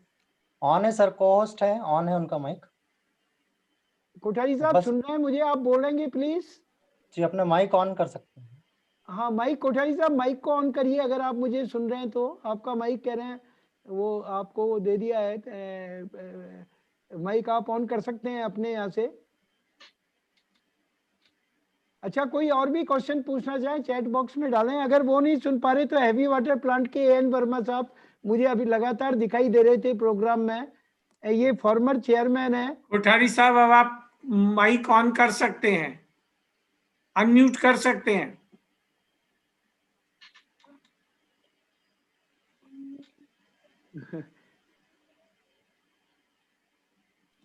सॉरी, आप भारद्वाज साहब प्लीज। हाँ अरे एक काम करें ताहिल साहब, और आपके कुछ लोग अगर बोलना चाहें तो आप नाम जो आपको दिखाई दे रहे हैं एक दो लोगों से बुलवा दें, नहीं तो फिर अपन इसको आगे बढ़ाते हैं ना, प्रोग्राम को कंक्लूड करेंगे। अगर आप चाहे किसी को बुलवाना तो देख लीजिए कोई है तो। एन वर्मा साहब भी क्या है, मुझे लग रहा है कि कहीं कोई टेक्निकल प्रॉब्लम तो नहीं है, या और कोई अगर बोलना चाहे जो अपनी तरफ से ही, हाँ अपनी तरफ से कोई बोलना चाहे तो बस हम बहुत जल्दी इसको समापन करेंगे, लंबा नहीं खींचेंगे, लेकिन अगर कोई बोलना चाहे तो वो अपना माइक चालू करके बोले। N Verma sir. हाँ एन वर्मा साहब आ गए। अरे साहब क्या बात है वर्मा साहब, आज आप अयोध्या पहुंचे हैं। मुझे बहुत, मैं अयोध्या से बात कर रहा हूँ, मुझे बहुत आनंद आ रहा है इसमें। मैं होम टाउन में हूँ और आपको और तारक साहब को सुनकर बहुत अच्छा लगा। और मैं बताना चाहूंगा कि सरकार ने तो मल्टी क्राफ्टिंग अभी जल्दी ही शुरू, उसके बारे में बात करना शुरू किया। और हमारे भारद्वाज साहब तो पता नहीं कब से मल्टी क्राफ्टिंग कर रहे हैं, चाहे वो कबीर जी हो, चाहे गीता हो, चाहे वो इंस्टीट्यूशनल जो है इंडस्ट्री एकेडमिया हो, हर तरफ जो है। और आपके प्रोग्राम को सुनने के बाद लाइव था कि मैं आज अपने घर की सफाई के लिए एक साल बाद आया हूँ, व्यस्त होने के बावजूद भी मैं इससे जुड़ गया हूँ और बहुत ही आनंद आया आपकी बातों को सुनकर। और तारक साहब को किस तरीके से आप दोनों ने मिलकर इसका समन्वय किया, ये बहुत ही आनंद आ गया। और आपके प्रोग्राम तो मैं वैसे भी छोड़ना नहीं चाहता। बहुत बहुत धन्यवाद है। आज ही वर्मा साहब आज अयोध्या पहुंचे हैं सुबह की फ्लाइट से, और घर आप बॉम्बे से अयोध्या गए हैं। हैवी वाटर प्लांट के आप चेयरमैन रहे हुए हैं और आज भी न्यूक्लियर पावर कमेटीज में इंडिया में टॉप मोस्ट पोजीशन पे कमेटीज में काम कर रहे हैं कई जगह। और आप गायत्री परिवार के एक अहम सदस्य हैं ताहिल साहब, और इनका प्रोग्राम जब भी मैंने कई बार आपको इन्वाइट किया तो आप जो है एक श्लोक से अपना प्रोग्राम चालू करते, इतने धार्मिक है। मतलब छोटा सा प्रश्न है मेरा, एक छोटा सा प्रश्न है अगर आप अलाउ करें। हाँ प्लीज बोलिए साहब। ताहिल साहब से पूछना चाहूंगा, ताहिल साहब मैं आपको बताना चाहूंगा कि गायत्री परिवार मुंबई हर गुरुवार को 1 घंटे का 7 से 8 जो गीता जी का स्वाध्याय करता है। और भी पिछले स्वाध्याय में हमारा अध्याय नंबर 12 समाप्त हुआ जो भक्ति था, उसमें एक श्लोक का थोड़ा मैं आपसे विवेचन चाहता हूँ। क्लेशोधिक तरस से शाम अगस्ता सत्य से शाम अगस्ता ही गति दुखन देह बधिर बाप से। इसमें भगवान ने ये कहा है कि जो निराकार सगुण साकार का तो बहुत अच्छी बात है, लेकिन निराकार में जब आप जाना चाहते हैं, निराकार को याद करना चाहते हैं, इसमें बड़ी कठिनाइयां हैं। तो ऐसी कठिनाइयां निराकार में क्यों है, अगर थोड़ा सा संक्षेप से विवेचन कर सकें तो मुझे बहुत आनंद आ जाएगा। वर्मा साहब की भारद्वाज साहब आवाज बहुत गूंज रही थी। हाँ, तो मैं वर्मा साहब एक काम करते हैं, आवाज ज्यादा गूंज रही है, आप जो है ना, मैं आपको नंबर शेयर करूंगा ताहिल साहब का। और आज मैंने ताहिल साहब से एक और सहमति ली है कि इसी तरह का एक प्रोग्राम जो सुबह अपन बात कर रहे थे आपके गायत्री परिवार में भी हम लोग एक बार वहां भी इस प्रोग्राम को आपकी परमिशन मिलते ही करेंगे वर्मा साहब, जिससे कि गायत्री परिवार में ताहिल साहब वर्मा साहब बहुत बड़ा काम कर रहे हैं और बड़े बड़े वैज्ञानिक हैं जिनको even prime minister of India ने अवार्ड दिए हुए हैं। अगर आपको इनका प्रश्न समझ में आ गया है तो मुझे बताएं, मैं उत्तर देने की ताहिल साहब अभी आवाज अभी ठीक आ रही क्या? पहले से बेहतर है, लेकिन गूंज तो रही है, एको तो है अभी मैंने माइक को थोड़ा दूर कर दिया, मुझे लगता है अभी बेटर होगा। हाँ, पहले से बेहतर है। हाँ आप बोले। मैं ये बोल रहा था कि अध्याय नंबर 12 के 5वां जो श्लोक है वो है क्लेशोधिक तरस से शाम अव्यक्ता सत्य से शाम अव्यक्ता ही गतिर दुखन देह बधिर बाप। अच्छा, मैं नहीं समझ पा रहा हूँ, मेरी कम से कम मेरे को क्लैरिटी नहीं है। तो कोई एक काम करेंगे अपन ने इसका, हम लोग एक दूसरे से फोन पे बात करेंगे वर्मा साहब। जी है ना, मैं आपकी फोन पे बात करा दूंगा। लेकिन वर्मा साहब मैं आपको सलूट इसलिए कर रहा हूँ, आज आप सुबह ही तो निकले बॉम्बे से, फिर अयोध्या पहुंचे होंगे दोपहर में, घर आपका 1 साल से बंद था, लेकिन आप देखें गीता के प्रति प्रेम। आई सलूट यू कि आपने इस प्रोग्राम को पूरा अटेंड किया, शुरू से आप मुझे प्रोग्राम में दिखाई दे रहे हैं, बहुत बहुत साधुवाद। एक हैवी वाटर बोर्ड के फॉर्मर चेयरमैन और आज भी न्यूक्लियर कमेटीज के चेयरमैन, इतनी बड़ी पोजीशन पे काम करने के साथ साथ देखिए आज आप गीता जैसे ग्रंथ में, अध्यात्म में भी पूरा आप इंटरेस्ट ले रहे हैं। यही भारत में चाहिए, अगर ऐसा हुआ तो हमारे देश को टाइम नहीं लगेगा शुरू बनने में। और कोई अगर कुछ पूछना चाहे, नहीं तो हम इसका समापन करेंगे, प्लीज एनीबडी एल्स। और अगर कोठारी साहब आ गए हो, कोठारी साहब ने बहुत ज्यादा मुझे खुशी जाहिर की थी, बोले मैं जरूर बोलूंगा। अगर कोठारी साहब ने ज्वाइन कर लिया हो, वर्मा साहब ये IIT के हैं, IIT यानी कोठारी साहब डायरेक्टर थे IIT में 70s में, और बहुत बड़ा काम कर रहे हैं। कोठारी साहब आर यू है? और अगर कोठारी साहब नहीं सुन पा रहे तो कोई और बोलना चाहे मैं तो बता भारद्वाज साहब जी। पल्लवी भट्ट जी को, ये मेरे को दिखी है यहाँ पे, पल्लवी भट्ट जी से ये पूछ सकते हैं, ये कोर्स कर रही हैं। हाँ तो पल्लवी जी को लाइन पे ले लीजिए साहब। हाँ, ये इसके बारे में 1 मिनट में बताएं। हाँ जी, हरे कृष्णा सर, हरे कृष्णा सभी को। हरे ये कृष्णा। प्रोफेसर है मणिपाल यूनिवर्सिटी में। क्या एज बात है। कम दिखती है लेकिन ये प्रोफेसर लेवल पे है क्या मणिपाल। बात है, क्या बात है। हरे जी कृष्णा। सर मैं तायल सर से जुड़ी हुई हूँ, भागवत गीता का कोर्स मैंने ज्वाइन किया है। जो फर्स्ट बिगिनर्स लेवल कोर्स है वो हमने किया है अभी, और फिर अभी आगे एडवांस लेवल कोर्स के लिए भी मैंने रजिस्टर किया है जो दिसंबर से शुरू होने वाला है। क्योंकि जो भगवत गीता से प्रेम बढ़ा है तायल सर की क्लासेस अटेंड करने के बाद में, वो मतलब it is can not expressed in words. जो भगवान कृष्ण की कृपा हुई है, पहले भी हम भगवत गीता पढ़ते थे, लेकिन जो इलैबोरेटिव वे में तायल सर से ज्ञान मिल रहा है हमको, और संतोष गुप्ता सर भी लाइन पर हैं, वो भी बहुत ही, हम उनकी दोनों की ही हम क्लासेस रन कर रहे हैं, और it is I mean I don't express in words, बहुत ही अच्छा है। सभी को गीता पढ़नी चाहिए। It is not the eligibility not is only the he should be Hindu और any specific religion, but if he or she is a human being, it is enough for the eligibility to understand Gita, and it is highly recommended for everyone. हरे कृष्णा, हरे कृष्णा। बहुत बड़ी बात आपने कही, बहुत बढ़िया। तायल साहब और कोई है या फिर अपन इसका समापन करें? एक बार आप नारा लगवा दें तायल साहब, और साथ में अगर दिया से कोई बोलना चाहे तो वो बोले, नहीं तो इसके प्रोग्राम को नारे के साथ अपन खत्म करते हैं। भगवान श्री दिया कृष्ण वाले का- अगर समाप्त करना चाहे जी। तो कोई दिक्कत ही जी। नहीं है। सर दिया राजस्थान की तरफ से मैं इसके वो समापन की ओर ले जाना चाहूंगा, यदि आप अनुमति दे तो। हाँ वैसे बिल्कुल PM बिल्कुल। भारद्वाज साहब हैं तो फिर उसका समापन के लिए उनसे अच्छा कोई हो नहीं सकता। फिर भी जो ये कार्यक्रम, जो मंच जो है वो दिया राजस्थान का है, इसलिए मैं अब इस कार्यक्रम को जो है वो अंत की ओर ले जाने का कार्य यहाँ से करता हूँ।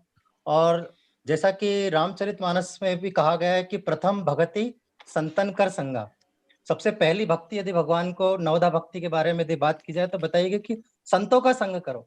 और आज जो यहाँ पे सत्संग हुआ है वो वास्तव में जो है वो रामचरितमानस और गीता, इन दोनों का जो एक महान सत्संग इसको हम लोग कह सकते हैं।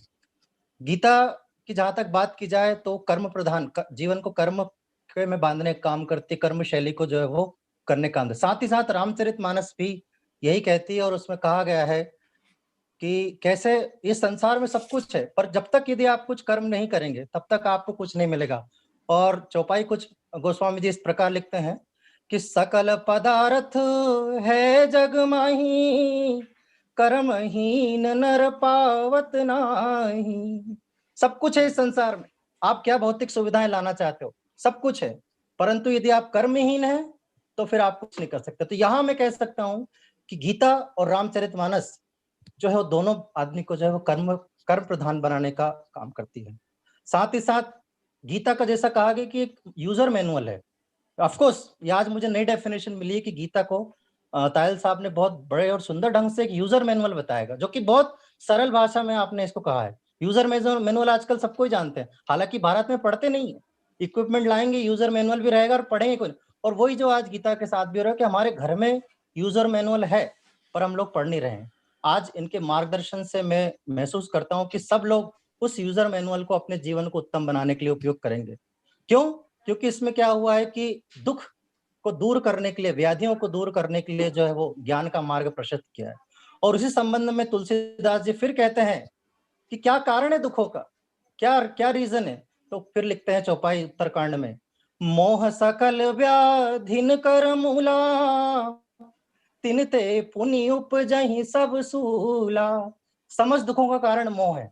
और तायल साहब ने भी यही कहा कि मोह करो ही मत, मत करो मोह, ना अपने रिश्तेदार से, ना अपने पड़ोसी से, ना अपने संबंधों से। जी साहब सुनिए ना। हाँ हाँ कोठारी साहब, एक मिनट बस। कोठारी साहब भी अपने बीच में आ गए हैं। कोठारी साहब, अभी बहुत बार मैंने आपका नाम लिया है, आप बीच में नहीं, वो शायद क्या नहीं थे। मेरा वो लिंक आने बोला था, लिंक भेजो, लिंक ही नहीं मिल रहा हाँ था। ये अभी दिया से बोल रहे हैं। भैया एक मिनट, कोठारी साहब को अलाउ कर दूं मैं, जरा बोल रहे हैं वो 1 मिनट के लिए। कोठारी साहब प्रोग्राम बस ये खत्म हो रहा है, काफी लंबा चल बस चुका। 1 मिनट लगेगा बस। हाँ आप 1 मिनट के लिए जी। बोल दें प्लीज। जी अपना, हाँ हाँ अरे राम, जी सर। 1 मिनट बस। हाँ हाँ जी। यस 2 श्लोक बोलूंगा सिर्फ। कल्लेपम मासगमा पार्थ नेतत्व विपदेते शुद्रम हृदय दौर्बल्यम तत्वोतिष्ठ परंतप। 32वां श्लोक है 2nd अध्याय का। लास्ट है यत्र योगेश्वरः कृष्णो यत्र पार्थो धनुर्धरा। जहाँ भगवान श्री कृष्ण है अर्जुन में विजय निश्चित है। तो जहाँ भारद्वाज जी है, दयाल साहब है, वहाँ कोई चक्कर ही नहीं, विजय होना ही होना है। वाह वाह वाह, जय श्री बहुत कृष्ण। शानदार। लेकिन बहुत शानदार। कोठारी साहब आपकी मदद चाहिए, इसको सब कैरिकुलम में डलवाना है बिल्कुल गीता बिल्कुल, को। इसके हम बगैर हाजिर हैं। आपकी बात बहुत सुनी जाती है एकेडमिया में, देश में। आप आईआईटी के आप डायरेक्टर रहे चाहते सालों हैं कि पहले। जो एक गीता का हर आईआईटी एनआईटी में एक सब्जेक्ट हो जाए। एक सब्जेक्ट करवाइए, आप करवा बिल्कुल सकते हैं। बिल्कुल मैं करवाऊंगा। और ये आप ही के आपके यही आईआईटी में ही पढ़े हुए हैं तायल साहब, और ये समझा रहे हैं जब इन्होंने ये बीड़ा उठाया है। ये हम आप तो एज में हम सबसे बड़े हैं, तो बता ही आपका सकते हैं। आशीर्वाद चाहिए हमको कि इसको आप कंपलसरी मैंडेटरी करवा बिल्कुल दीजिए बिल्कुल, प्लीज। वैल्यू एजुकेशन और इथिक्स इसके अंतर्गत ले आएंगे। बिल्कुल, तो हमारे मैं आईआईटी आपसे अलग से बात हम जब करता हूँ। डायरेक्टर थे तब हमने डिपार्टमेंट खोला था वैल्यू एजुकेशन का। क्या बात है साहब। तो बस मैं आपसे कल बात फोन पे परसों बात करता हूँ आपसे मंडे को, और इसको आगे बढ़ाते हैं। जी बहुत जी बहुत धन्यवाद। आप अब मुझे पता है आपका बहुत इंपॉर्टेंट कुछ वर्क था, उसके बावजूद आपने अटेंड किया कोठारी साहब। नहीं नहीं आई नहीं, फील मेरा हाईली सौभाग्य ऑब्लाइज। है। नहीं, बहुत अच्छा आपने बोला भी। मैं सुन रहा था आपने आपका, श्लोक सब बोले। लोगों का सुन रहा था, बहुत बढ़िया हुआ। जी जी मैडम कोठारी का साहब। सुना, मणिपाल वाली। आइए अब मैडम हम मणिपाल वाली मैडम कुछ बोल रहे हैं कोठारी साहब, अगर आप सुन रही हैं तो। मणिपाल, हाँ जी, देवऋषि मैडम, हाँ बोलिए प्लीज। हाँ सर, वो आ गई है लाइन पे, बोलिए। कोठारी साहब वो सुन रही हैं, बोलिए प्लीज, टाइम बस ज्यादा यही हो बोल रहा है। हाँ मणिपाल बहुत अच्छा इंस्टीट्यूट है। हम पाई साहब से भी मिले हैं वहाँ पे, जो ओरिजिनल मणिपाल है। फिर जयपुर में मणिपाल है, फिर आपके सिक्किम में भी मणिपाल। मणिपाल हर जगह है। 8 दिसंबर को मेरा वहाँ प्रोग्राम हो रहा है, जी इंडस्ट्री इंस्टीट्यूशन कनेक्ट। कोठारी साहब आपको वर्चुअल प्रोग्राम में अपने साथ में ले चल रहा हूँ, लेकिन अब दिया वालों से कहता हूँ इसका समापन करें जी प्लीज। जी जी जी सर, दिया प्लीज, बहुत ओवर बहुत टू धन्यवाद। दिया। हाँ हाँ, तो अंत में आप सभी लोगों का मैं एक बार पूरा धन्यवाद करता हूं। आज के मॉडरेटर आदरणीय श्री पीएम भारद्वाज जी, आज के वक्ता श्री तायल साहब, और आज जितने भी गणमान्य नागरिक आज और यहाँ से जुड़े, बड़ी बड़ी हस्तियां आज हमारे साथ जुड़ी, यूट्यूब के माध्यम से जितने लोग जुड़े हुए हैं, फेसबुक के माध्यम से जितने लोग जुड़े हुए हैं, उन सभी से विनम्र अनुरोध है कि दिया राजस्थान प्रति रविवार ये कार्यक्रम जो है वो इस तरह के ऑर्गेनाइज करते रहता है। आप इसके यूट्यूब चैनल को और फेसबुक पर जो है वो इसे प्रति शनिवार रविवार सुन सकते हैं। और जैसा कि आप सभी जानते हैं कि गायत्री परिवार के जितने भी कार्यक्रम होते हैं, दिया राजस्थान के जितने भी कार्यक्रम होते हैं, उन सबका जो समापन है, वो समापन जो है वो शांति पाठ के साथ किया जाता है। शांति पाठ और गीता के जो हमारे उपदेश हैं, गीता के और रामचरितमानस के जो उपदेश हैं, वो यही कहते हैं कि जीवन में 3 तरह के तापों की हमको मुक्ति मिल जाए, दैहिक, दैविक और भौतिक। यदि हमारे शरीर में कोई कष्ट ना हो, यदि कोई देवों का कष्ट ना हो, और यदि कहीं हमारे जीवन में भौतिक कष्ट ना हो, तो निश्चित जीवन में जो है वो हमें निश्चित शांति मिलती है। और इसीलिए रामचरितमानस में तुलसीदास जी कहते हैं कि दैहिक दैविक भौतिक तापा, राम राज का हुई नहीं व्यापा। तो रामचरितमानस, रामराज तभी होगा जब हम गीता और रामचरितमानस जैसे ग्रंथों को जो है वो हमारे जीवन में शामिल करेंगे। आइए मैं आप सभी के प्रतिनिधि की ओर से यहाँ से शांति पाठ करता हूँ, और इसके बाद हम लोग इस मीटिंग का जो है समापन करेंगे। ओम द्यौ शांतिरंतरिक्षगम शांति पृथ्वी शांतिरापः शांतिरौषधयः शांतिर्वनस्पतयः शांतिर्